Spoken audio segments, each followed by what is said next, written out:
Makanya di dalam Al-Quran dikatakan ciri ahli surga itu sudah kelihatan. Itu makanya kurang berkah hidupnya. Ya, rezekinya gitu-gitu aja. Ya, coba berterima. Makanya fawailul lil musallin, maka celaka bagi orang yang sholat. Yang sholatnya seperti apa? Jadi kenapa banyak orang yang menderita? Sederhana. Semua penderitaan yang datang padanya itu dia sendiri yang mengundangnya.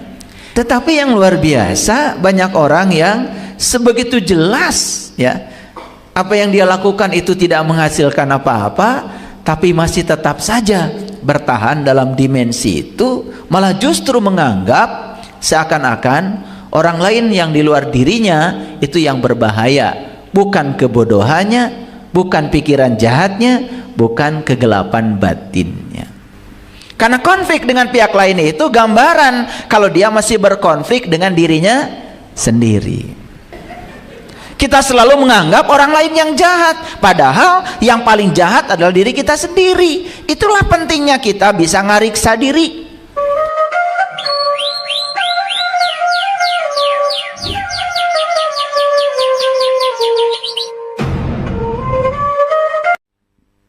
Bismillahirrahmanirrahim. Assalamualaikum warahmatullahi wabarakatuh.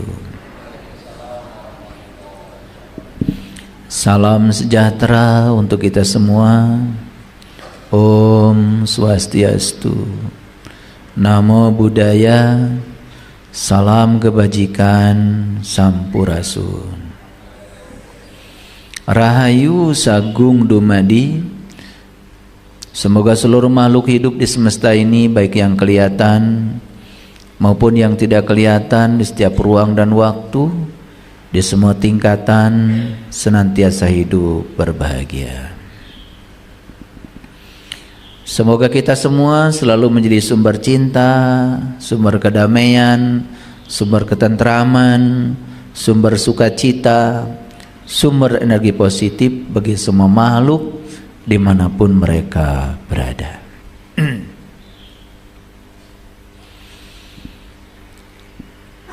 Kalau kita memperhatikan kuda ketika menarik delman, tepat saat dia menarik delman, maka delman itu bergerak sesuai dengan langkah kuda itu. Bagian mana yang harus kita perhatikan? Lihat bagian roda delman. Bagian roda delman selalu mengikuti langkah kaki kuda di belakangnya. Kalau kaki kudanya berhenti menarik, kudanya berhenti menarik, kakinya berhenti, rodanya juga berhenti. Tapi saat bergerak lagi, kuda menarik delman, kakinya melangkah lagi, maka rodanya terus menguntit mengikuti kaki kuda di belakangnya. Betul bukan? Seperti itulah penderitaan akan selalu menguntit orang-orang yang berpikiran jahat. Karena orang yang pikirannya jahat itu akan menghasilkan kata-kata yang jahat. Kata-kata kotor, umpatan, cemoohan, merendahkan orang, menyerang, menghujat, menyampaikan fitnahan. Itu pasti yang mengalir di mulut orang itu berasal dari pikiran jahatnya. Stop sampai di situ? Tidak. Selanjutnya maka dia juga akan melakukan tindakan-tindakan yang jahat. Itulah bahayanya ketika pikiran kita masih gelap. Ketika pikiran kita masih dikendalikan oleh ego, hawa nafsu, yang tidak terkendali. Apakah berhenti sampai di situ? Tidak. Selanjutnya penderitaan akan menguntit di belakangnya, persis seperti roda tadi mengikuti kaki kuda. Jadi saat dia menarik delman, bergeraklah delman itu, roda delman itu akan terus menguntit kaki kuda di belakangnya. Seperti itu kira-kira gambaran ketika seseorang masih dikendalikan oleh pikiran jahat.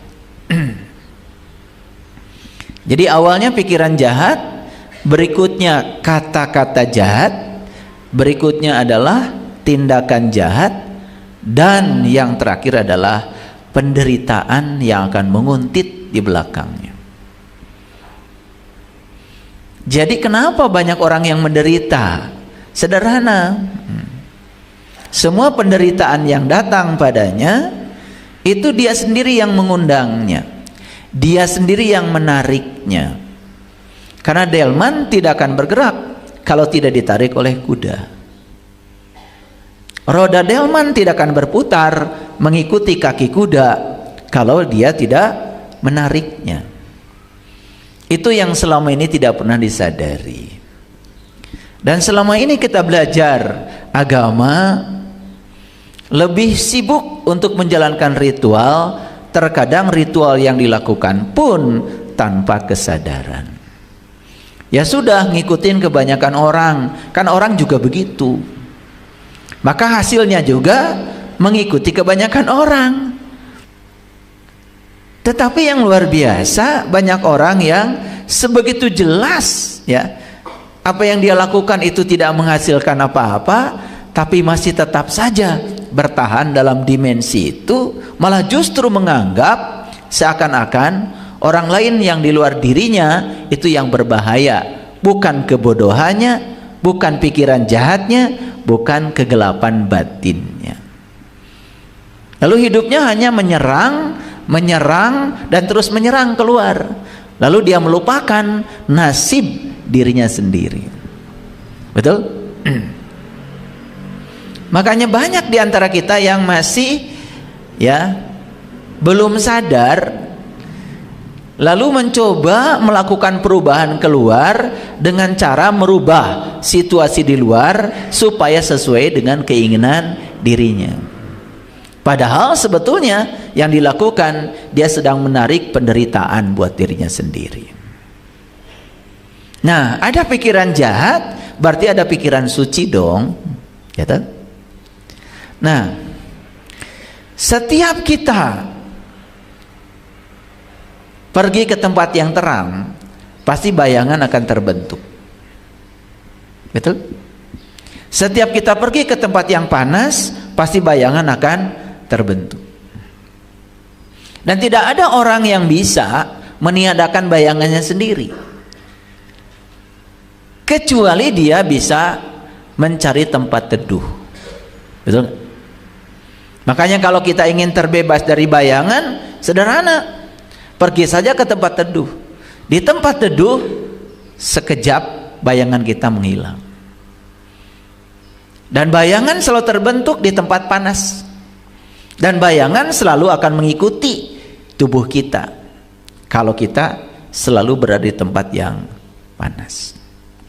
Jadi bayangan selalu terbentuk seperti itu.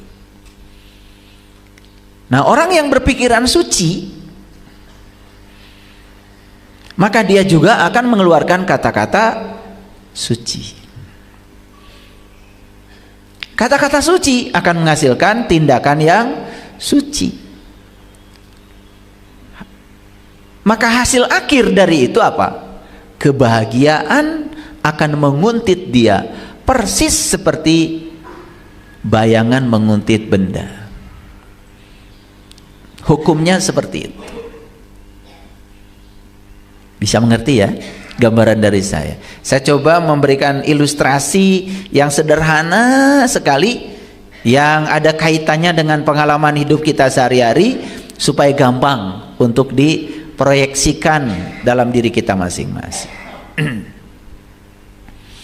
Jadi jelas ya, pikiran jahat akan menghasilkan penderitaan. Pikiran suci akan menghasilkan kebahagiaan. Jelas ya, kalau ditanya ingin penderitaan atau ingin kebahagiaan? Jawabannya ingin kebahagiaan. Tapi kenapa kebahagiaan yang kita rindukan itu kok gak datang-datang? Karena antara keinginan dengan praktek untuk mencapai keinginan tidak sinkron. Keinginannya ingin bahagia, tetapi yang dilakukan adalah terus ya memproduksi pikiran jahat, kata-kata jahat, dan tindakan jahat. Yang hasilnya adalah penderitaan. Makanya kebahagiaan hanya tinggal ilusi. Karena kebahagiaan hanya akan bisa dilahirkan dari pikiran yang suci bersih. Paham ya? Sekali lagi, ingin bahagia? Gampang, sucikan aja pikiran. Gitu. Karena sumber penderitaan itu adalah pikiran yang gelap, pikiran yang jahat. Makanya pikiran yang gelap, pikiran yang jahat sering disebut ego. Dan ego itu kalau digambarkan persis seperti luka yang menganga. Coba, kalau di tangan kita ada luka yang menganga, pastikan akan selalu menghindar, takut tersentuh oleh orang lain. Sedikit aja luka yang menganga tersentuh, pasti akan sakit. Makanya orang yang gampang marah, gampang menyerang, gampang protes, tidak bisa menerima perbedaan, menganggap orang lain di luar dirinya berbahaya, padahal yang paling berbahaya adalah kebodohannya, kesempitan sudut pandangnya, cuman dia tidak pernah menyadari. Jadi kalau kita berbicara najis tidak najis, itu kaitkan dengan dampaknya. Mana sih yang lebih najis? Air liur anjing atau fitnahan yang keluar dari mulut manusia yang mengatakan dirinya lebih mulia daripada binatang, tetapi yang dikeluarkan dari mulutnya adalah produk dari pikiran jahatnya sendiri. Itu yang najis. Karena agama itu akal. Karena agama akal harus dicerna dengan akal. Nah, oleh karena itu, maka jaga pikiran kita supaya tetap suci. Jaga pikiran kita jangan sampai menyelinap ke dalam pikiran kita pikiran-pikiran jahat, karena itu akan menghasilkan kata-kata jahat dan itu akan menghasilkan tindakan jahat, dan tidak bisa disangkal lagi di belakangnya bukan kebahagiaan tapi penderitaan. Pernah dengar ada orang masuk penjara karena mengeluarkan kata-kata yang tidak senonoh dan kemudian dianggap pencemaran nama baik? Pernah? Itu sudah cukup, itu jelas ya. Makanya hati-hati, hati-hati ya. Saya mengingatkan lebih dalam lagi, bukan hati-hati dengan perkataan, hati-hati dengan pikiranmu. Karena itu adalah sumber perkataan yang berbahaya. Makanya di dalam Al-Quran dikatakan ciri ahli surga itu sudah kelihatan. Dari apa? Dari apa yang dikatakannya. Bahkan di Quran surat Al-Waqiah dikatakan illa kilan salaman salama. Tidak ada yang keluar dari mulutnya kecuali ucapan yang damai dan mendamaikan. Bukan ucapan yang penuh dengan kebencian. Itu. Jelas ya? Teko tidak mengeluarkan kopi kalau isinya susu. Jadi apa yang keluar dari mulut teko, itulah yang ada di dalam teko. Jadi yang keluar dari sini itu gambaran ada masalah sebetulnya di pikiran kita. Nah, kalau pikiran gelap, pikiran jahat, itu berasal dari jiwa yang kotor. Itu sumber awalnya sebetulnya. Jadi kalau ditarik ke sana, itu sudah jelas. Ketika seseorang mengatakan kata-kata jahat, berarti pikirannya jahat, jelas. itu pun belum selesai.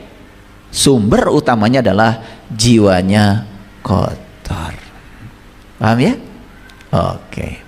Oleh karena itu, hari ini ya, saya akan berbicara tentang satu topik sederhana. Kenali dirimu, bukan sibuk menganalisa orang lain.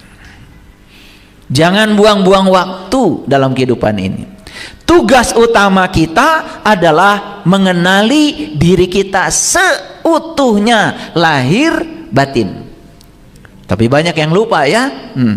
Dia tidak kenal pada dirinya, malah justru menghabiskan banyak waktu menyibukkan diri hanya untuk menganalisis orang lain.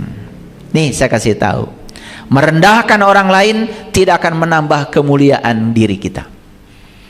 Menyerang orang lain tidak akan meningkatkan derajat kita.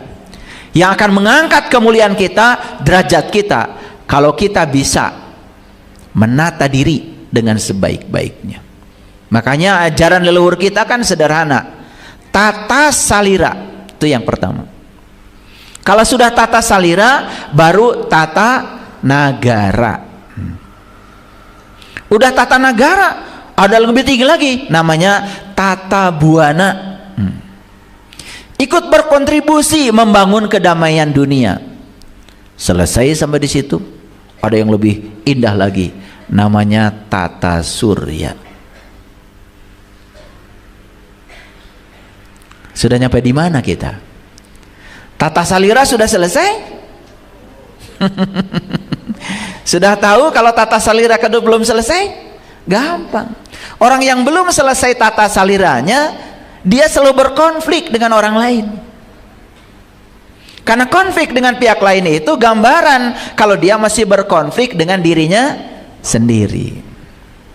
Ya, konflik dengan anak, konflik dengan pasangan, konflik dengan orang tua, konflik dengan mertua, konflik dengan tetangga. Nah, semua konflik-konflik itu gambaran bahwa kita belum selesai dengan diri kita sendiri. Artinya tata saliranya belum beres. Nah, orang model kayak gini ya, belum selesai dengan tata saliranya, bisa berkontribusi pada tata negara? Boro-boro. Bisa berkontribusi pada tata buana, apalagi bisa berkontribusi pada tata surya, komo jauh panggang dari api. Ya, yuk coba sekarang belajar. Kalau ingin merubah lingkungan, rubah diri kita. Rubah diri kita. Jangan merubah orang lain sementara kita sendiri tidak pernah berubah. Oleh karena itu, saya tegaskan, tugas utama kita dalam hidup ini adalah mengenali diri kita sendiri, bukan menganalisis orang lain. Stop ya membicarakan keburukan orang. Stop. Lebih bagus ke dalam. Nah, kira-kira itulah gambaran topik kajian kita hari ini. Semoga setelah hari ini setelah hari ini kita sadar kalau nunjuk itu lihat, nunjuk itu lebih banyak mana, jari yang ke kita atau ke orang? Lihat tuh, nunjuk ke orangnya 1, kesininya berapa? 4. Ini pelajaran yang luar biasa. Nih yang nunjuk sayanya lebih banyak. Makanya orang yang tidak suka pada apa yang dilakukan orang, jangan-jangan dia masih melakukannya. Itu hukum dalam psikologi ya. Oke. Nah, kita akan bahas kajian ini secara saintifik. Saya akan berikan contoh-contoh ilmiah. Kita juga akan coba memasukkan aspek-aspek sainsnya supaya semuanya bisa dimengerti. Karena sains itu adalah pemurnian pola pikir, kata Einstein. Jadi sains itu bukan ilmu yang tinggi. Apa saja dalam kehidupan sehari-hari dimurnikan dalam sebuah pola pikir. Pola itu kan ada polanya. Jadi pikiran kita nggak sembarangan, ada polanya.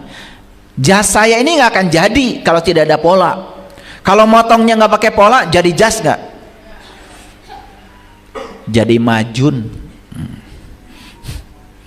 Beli kain mahal-mahal, ceritanya mau bikin jas, tapi motongnya sembarangan, nggak pakai pola, nggak jadi jas, jadi majun. Betul gak? Iya.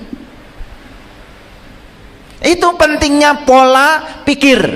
Jadi pikir itu harus berpola. Nah, ketika pikir kita berpola, itu namanya sains. Jadi sains itu adalah pikiran yang sudah berpola. Nah, sekarang saya mau nanya, pikiranmu sudah berpola belum? Jangan-jangan pikirannya tidak berpola. Nah, kalau tidak berpola, hasilnya bukan baju yang bagus, tapi berantakan. Jadi saya kasih tahu, siapapun yang hidupnya hari ini berantakan, tahu berantakan? Itu berasal dari pikiran yang tidak berpola. Itu. Jadi tugas kita adalah mengenali diri sendiri, bukan menganalisis orang lain. Awas, jangan habiskan waktu untuk menyibukkan itu. Ya. Itu pesannya dari kajian kita hari ini. Semoga keluar dari sini matanya langsung tertuju ke dalam, tidak keluar lagi ya. Jadi kalau anak nakal, jangan salahkan anak, lihat dirimu. Karena anak itu hanya mewarisi sifatmu. Bahkan tubuh anak kan tubuhmu. Masih perlu saya ceritakan? Itu tubuhnya anak itu kan tubuh kita. Emang dari mana tubuh itu? Kan satu bagian dari ayahnya, satu bagian dari ibunya.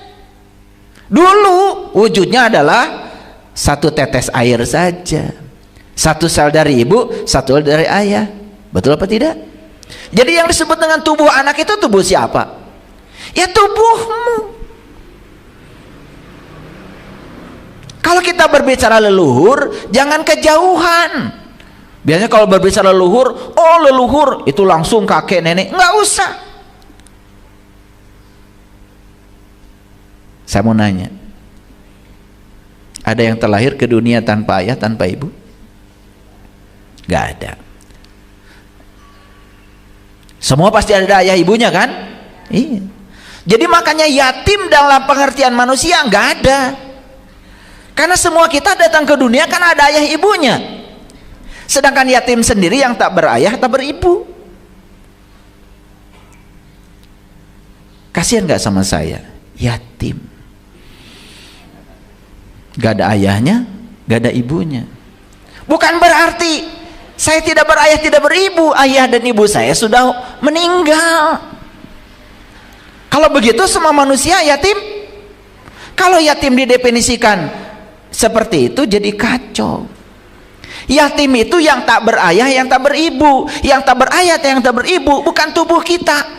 Yang tak berayah, yang tak beribu adalah jiwa kita. Jiwa itu tidak pernah dilahirkan, jiwa itu ditiupkan.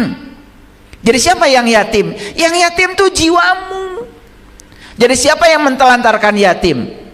Ya kamu yang menelantarkan jiwamu sendiri.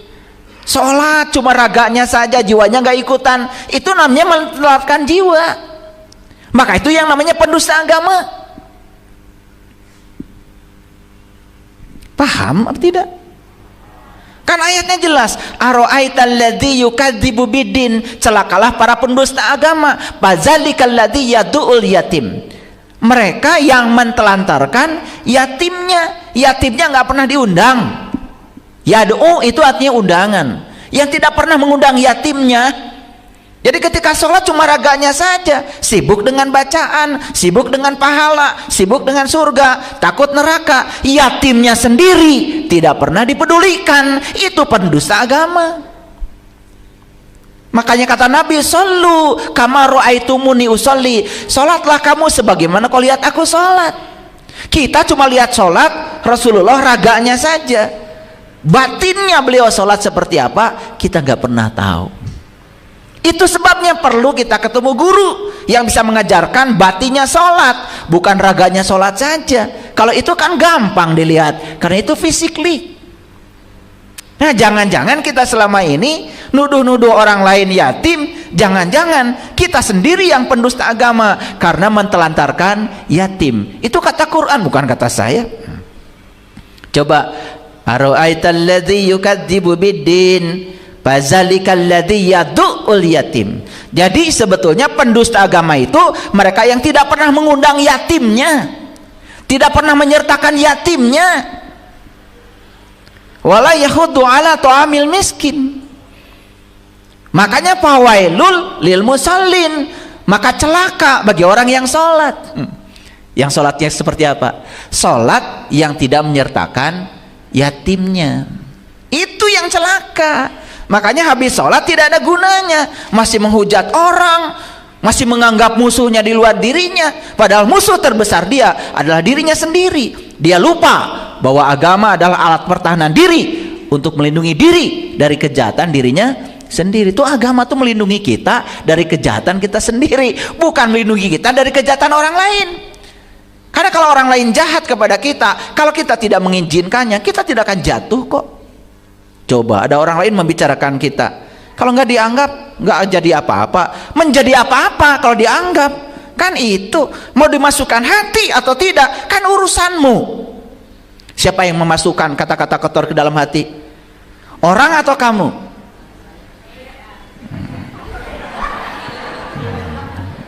Udah mulai pintar sekarang ngajinya. Kemarin sih kita terus, ya lu kali, gua kagak, ya.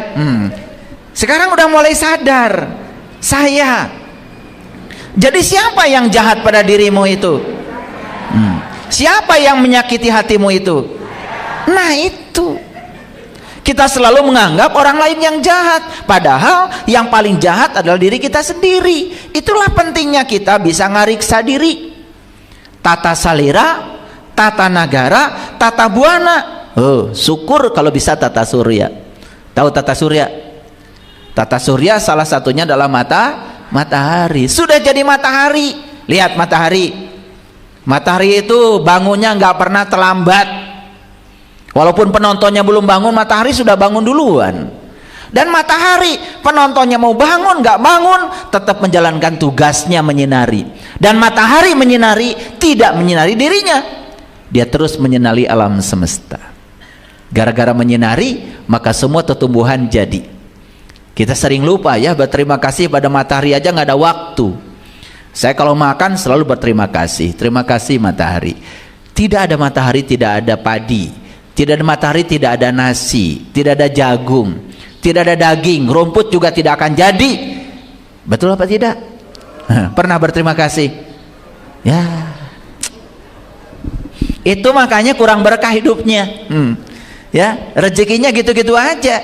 Ya, coba berterima kasih pada matahari, berterima kasih pada air, berterima kasih pada tanah, pada bumi, pada ibu pertiwi. Makanya tanah disebut ibu pertiwi karena itu ibu melahirkan terus, melahirkan rambutan, melahirkan duren, melahirkan kedelai, melahirkan rumput, melahirkan segala macam. Luar biasa.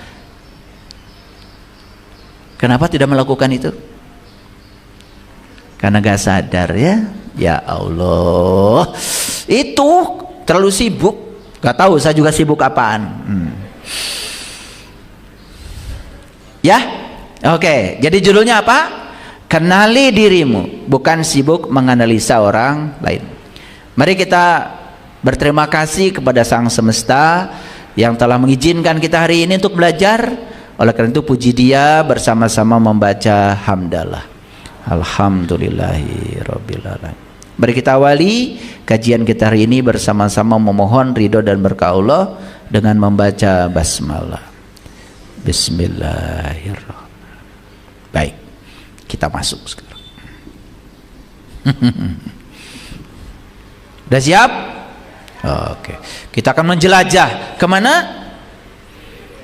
Ke dalam, ya, ke dalam. Kalian tuh terlalu banyak menjelajahnya keluar sampai lupa pada diri sendiri. Yuk kita sekarang tafakuri ayat ini ya.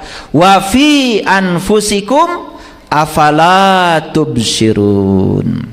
Dan pada dirimu sendiri mengapa tidak kamu perhatikan? Dan pada dirimu sendiri, kenapa tidak diperhatikan? Wah, dari ujung rambut sampai ujung kaki banyak yang harus diperhatikan.